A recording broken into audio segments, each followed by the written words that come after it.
Welcome to the AcuProsper podcast, where we get smart, real, honest, and empowered about creating a thriving acupuncture clinic. I'm Katy Altnew, your host. I'm an acupuncturist, herbalist, and ABORM certified fertility acupuncturist with a clinic in Denver, and I'm the founder of AcuProsper, which is my side passion project where I teach acupuncturists how to start, grow, and market their acupuncture clinics. And I'm the author of the book, Acupuncturists Mean Business. In season 2 of this podcast, it's all about passing the mic to others, specifically to a few of the many acupuncturists out there that I admire and feel inspired by. We are going to get a look inside their journeys, their practices, struggles, mindset, marketing, and more.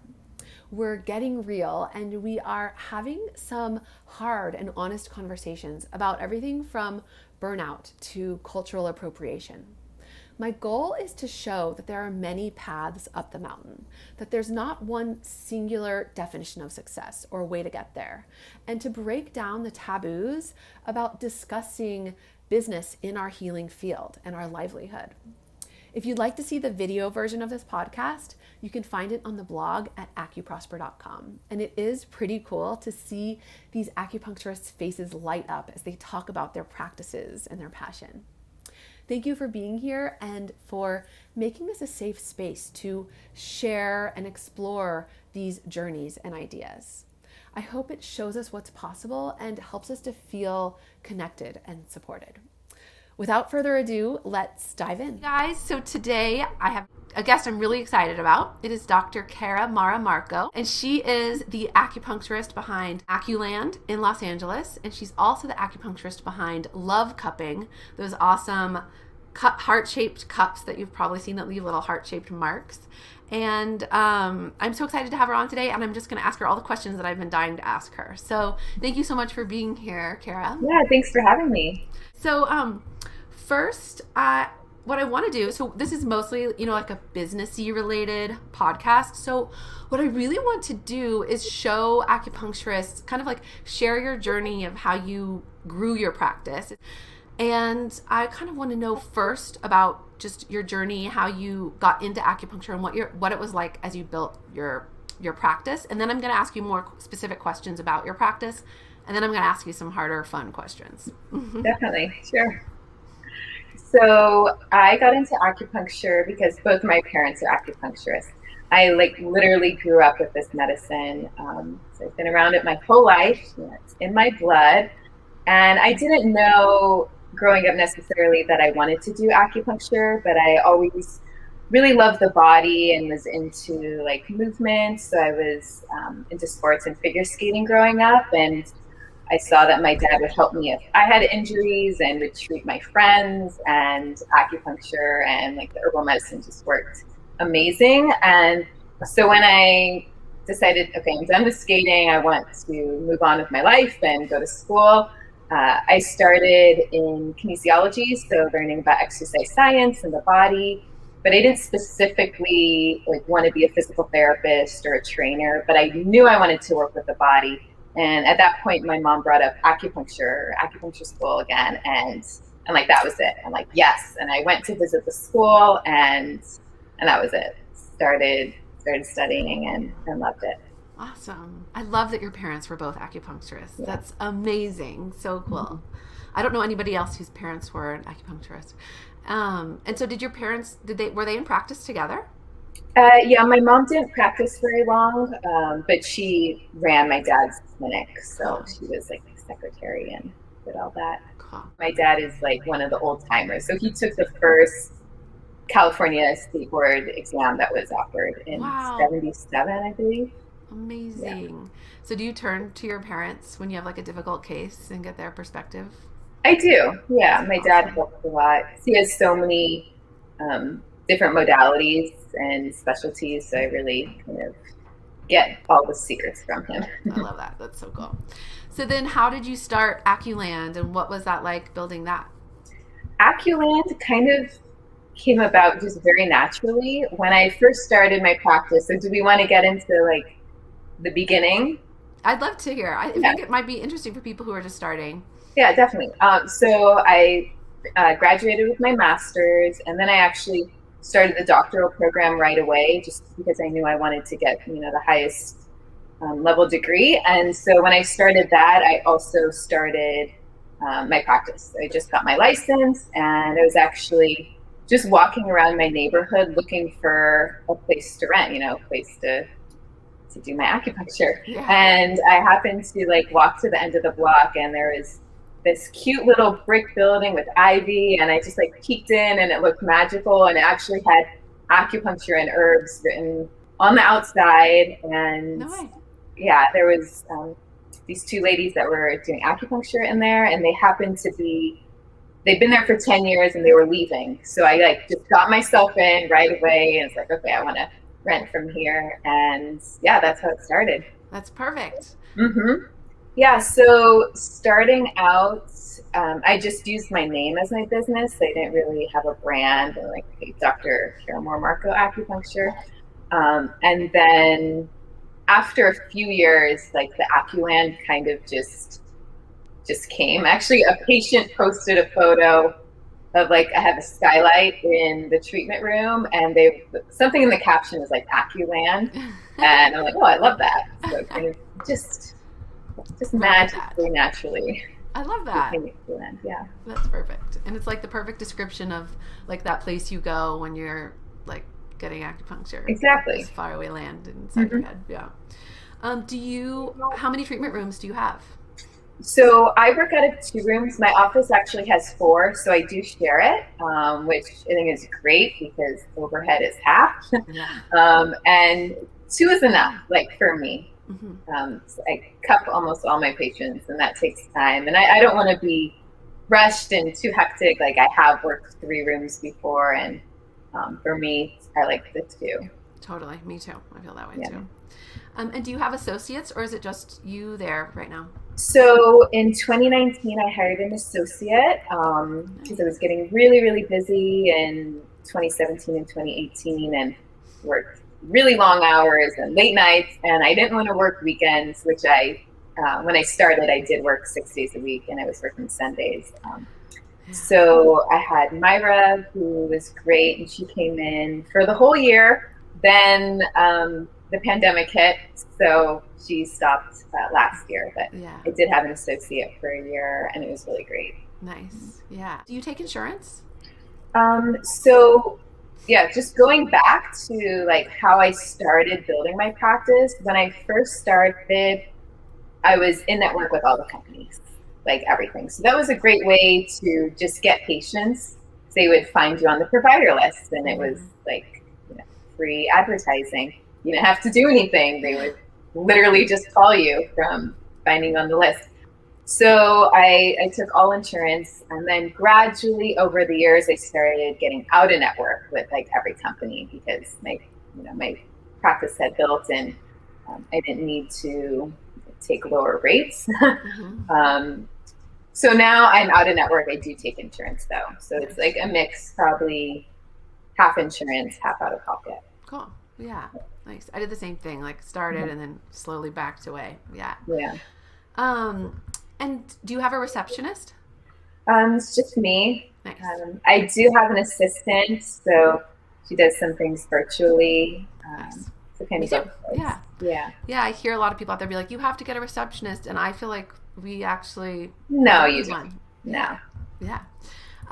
Okay. One thing I'd like to ask you, and you can say you don't have to answer, but I'd like to ask you about the number of treatments you give a week and your ideal number of treatments you give a week, which I feel like is a taboo faux pas thing to ask. So I'll first tell you why I want to ask, and there's 2 reasons.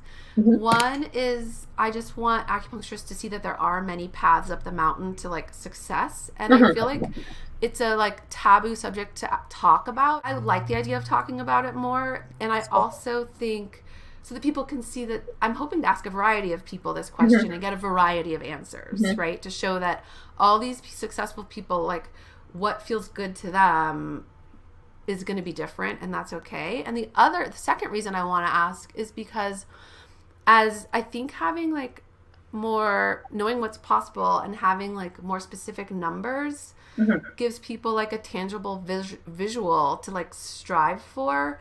Like when I was writing my business plan in school, I didn't really know what like numbers were reasonable to shoot for, right?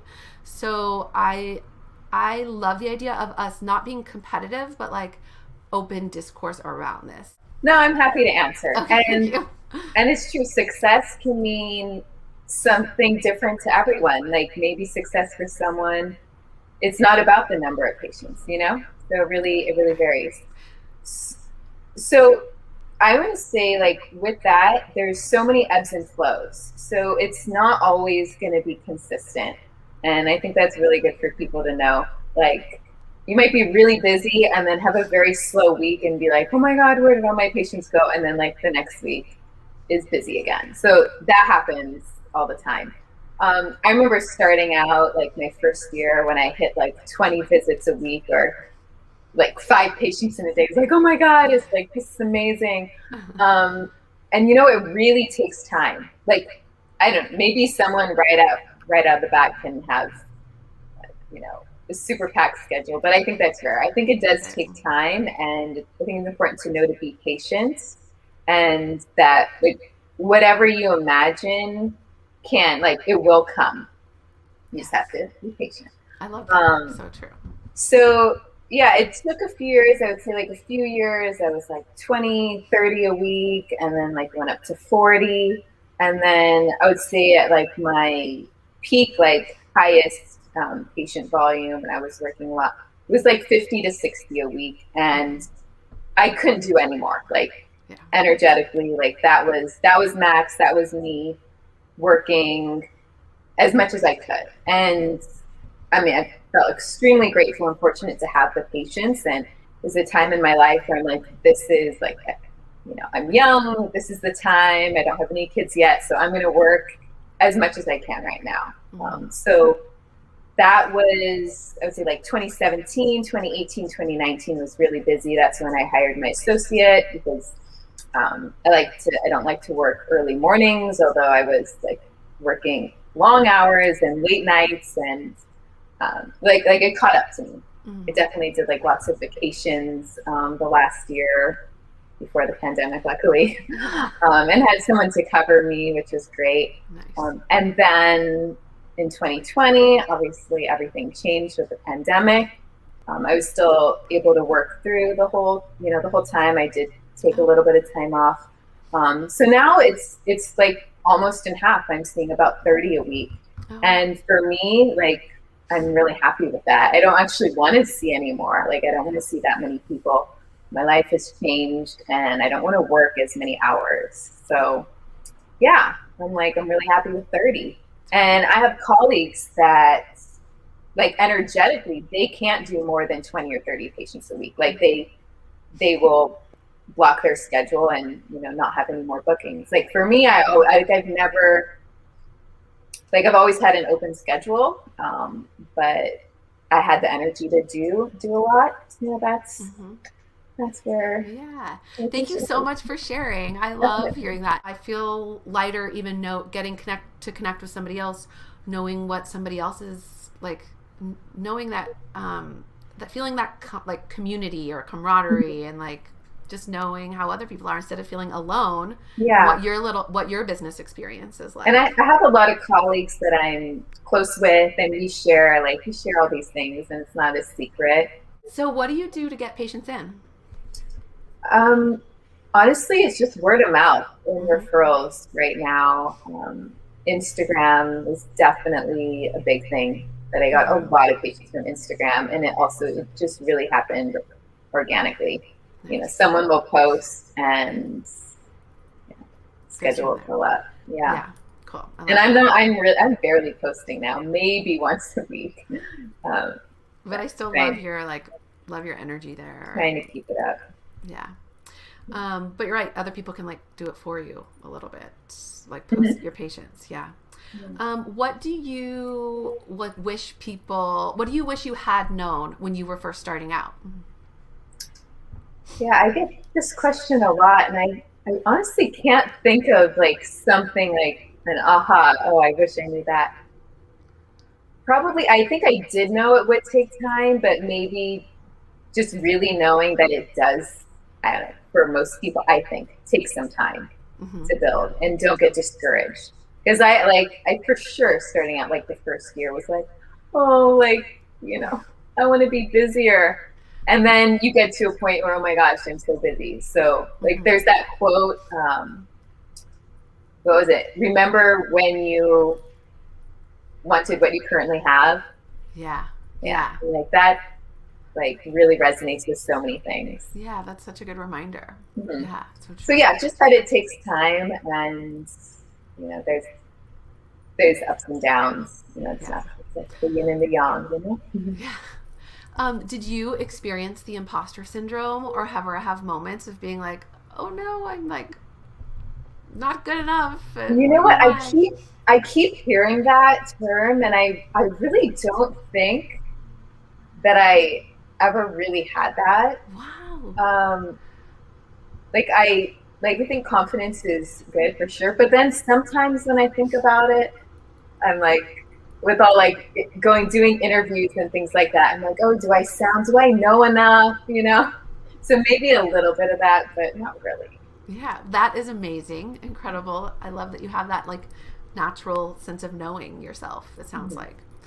So yeah, and that's the thing, is just like be yourself, because everyone is different. I'm not really like I'm not extrovert. I'm not that outgoing. Like I'm definitely more like shy, but I'm personable. I just think being yourself, because obviously you can't be anyone else. Totally, I think that's like the best lesson, the ultimate lesson. Yeah. So how did you? So I love your love cups. How did you come up with that idea, and what was it like developing a product like that? Yeah. So the cups were definitely like Instagram inspired, because I would notice patients I did a lot of cupping, even like before the hearts. Patients just love cupping. So they would post pictures of their marks on their back like after. And I noticed like people weren't taking as many like selfies of the needles in them during treatments, because their phone is away. But after the treatment is a time that they would like to post some content for them.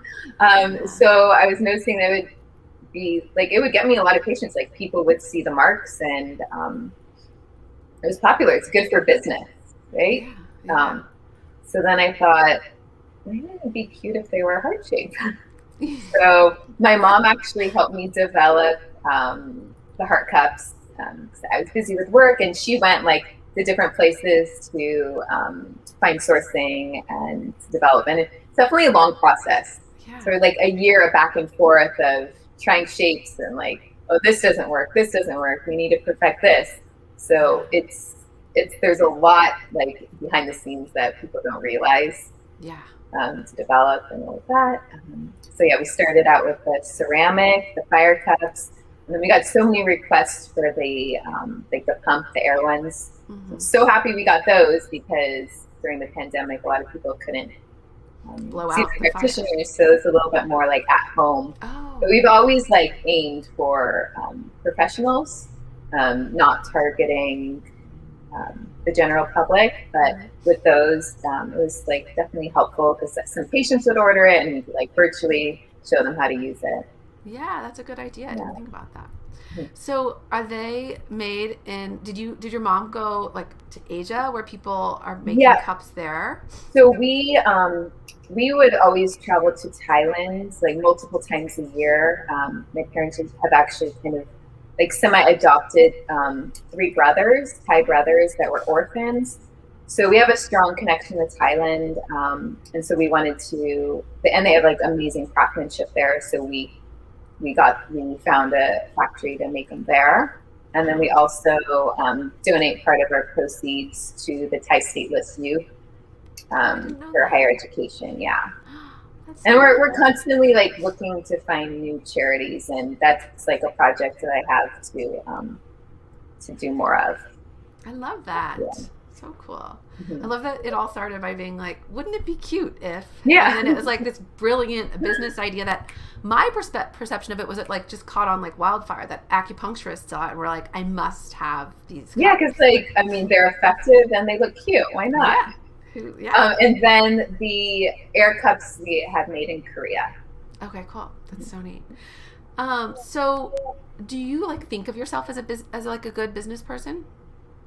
Did you? A good business person. Or as a business person, I guess I should say, not good or bad, Yeah. but like, because I think a lot of acupuncturists think they don't associate themselves. No, definitely, because I mean, I run my own business. It's full time. Like you're constantly always thinking about it.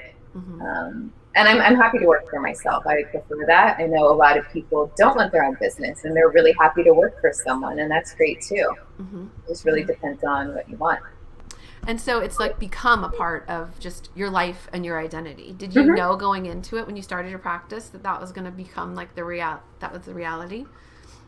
I think I always knew I would have my own business. I didn't really think about it though. I think it's like, I saw my parents had their own office, so I just like naturally was like, oh, I'm going to have my own office. Yeah. Cool. So has being an acupuncturist like been a like journey of self-growth, or has there been anything like really challenging that you've had to learn about yourself? I'm a very just like even level personality, and I really don't think I've changed that much. But that might not be true. Because just from like my parents would tell me, and it's true, like I don't like answering the phone. I would be like embarrassed to go up somewhere and ask them something or order something, and they're like, "And you're like running this whole busy practice?" Like they're pretty impressed.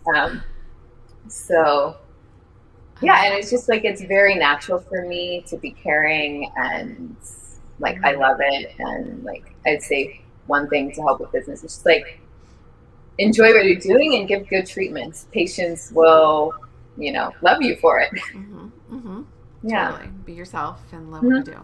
I feel like you had a gift of seeing your parents do this and run their own business, and it's maybe helped you to know what to expect and to visualize and be like, okay, so I'm going to like running a business and being an acupuncturist are not two mutually exclusive things, which I think some people have this like feeling like they are somehow opposites, and you're like, no, they go together perfectly well. I definitely think that the support of them helped, although they weren't like the best business savvy, because it was like also a long time ago, and their practice was in the desert, and now sometimes like when I tell them my rates, and they're surprised at like how much it is sometimes, and they're like, because they used to give too many discounts and all of that. I'm like, no, this is LA. This is what it is. Yeah. I love that they're surprised. It's kind of funny. Yeah. So can you tell me about the Katy Perry music video and how you like got into the music video? It's so amazing, and I loved the clip, and it was beautiful what you did, and the way you did it was incredible. Sure. Yeah. And all of us acupuncturists just like died, and we're so excited. It was incredible, and I'm so happy with how it turned out. It looks beautiful. I mean, amazing. Yeah. Did you feel so much pressure and scared that you had to make like the perfect cupping marks and like... that was one take. Wow, yeah. So I was connected with her like many years ago, and then just out of the blue, I get a message from her assistant and was like, "Oh, are you in town? Are you still doing acupuncture? Katy Perry wants facial acupuncture in a music video. Like, are you available?" I'm like, of course I'm available. Cancel everyone. I'm going to come. So it was like 2 days later, and we got on set, and I see like a bunch of hearts, like heart themed everything. There's like these giant heart inner tubes, and they didn't talk about cupping, but I just of course brought the cups just in case. I brought like everything. I brought like ear crystals and just all the tools. So we got to set, and they actually had like these heart crystals for the needles. So we made these crystallized needles, and did the facial acupuncture. And Katy Perry is like a huge acupuncture fan. Like she's been doing it for years and loves it. And then we showed them the love cupping page. We're like, oh, we see all these hearts. She didn't even know? That's amazing. She didn't know that you'd had the love cups? No, she had no idea about the love cups. But we showed her like the love cupping page, and she loved it. She's like, oh my gosh, yes, like I'll be the first with acupuncture and cupping in a music video. So we did that, and it was their last scene of the whole video, and yeah, it turned out amazing. Beautiful. Totally. Mm-hmm. Interesting that the crystals on top of the needles were her idea. I was like, yeah, her or the design team. I don't know, but they very cool. It turned out really cute. You made us all very proud. So thank you for doing that. So I think I just want to fire off some quick, fun questions. Do you have an idea of what element you are? I feel like earth. Yeah. Yeah. Nurturing. Yeah. Mm-hmm. Me too. Yeah. Do you have like a TCM hero? Do I have a TCM hero? No, I don't. Yeah. Yeah. Like, that's interesting. I know.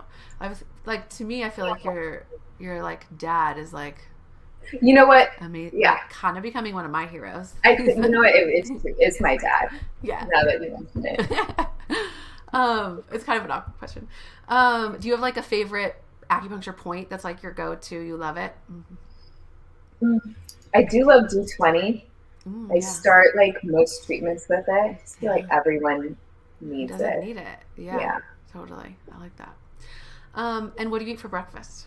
What do we eat for breakfast? I feel like we acupuncturists are all about like how important breakfast is. So it's okay. Just my very general for many years is like toast with peanut butter and jelly. Nice. Or almond butter and jelly. Yeah. It's warm. It's toasted. And some coffee. Nice. Yeah. But it's changing a little bit. Wink, wink. For people watching this can get a sneak peek, but I'm 16 weeks pregnant. Yay! Almost, yeah. So it's super exciting, and I say like Chinese medicine and herbs and the lifestyle, I think really helped fertility. It's awesome. Congratulations. Yeah, I'm thank so you. proud for you. So I'm definitely like eating more. Yeah, totally. Breakfast now. Totally. Yeah. Totally. Well, Kara, thank you so much for taking the time to share all of this with us, and it's been fun to just get to ask you these questions myself and connect. I feel like we've become friends on Instagram. Yeah, of course. I know. I feel like I know you. I've only we've never actually talked to each other in person. I know. Me too, but I feel like we've talked to each other, but I guess this is the first time. Yeah. So thank you so much for taking the time, and I respect you so much. You're the first person I asked on to do this. Thank you. Well, I respect you too, and thank you. Your book is amazing, really great for acupuncturists starting out or even that are in practice. So I highly recommend check her out. And your posts have been really good, and your reels and everything. Thank you. So informative. Thank you. Really well, I love seeing you do your thing, and I'm excited to see how everything grows too with your new edition. And so awesome. So thanks so much for having me. Thank you. Yeah, take care. I'll talk to you soon. Okay, sounds good. Bye. Bye. I hope that as you work to make the world a better place, you also prosper.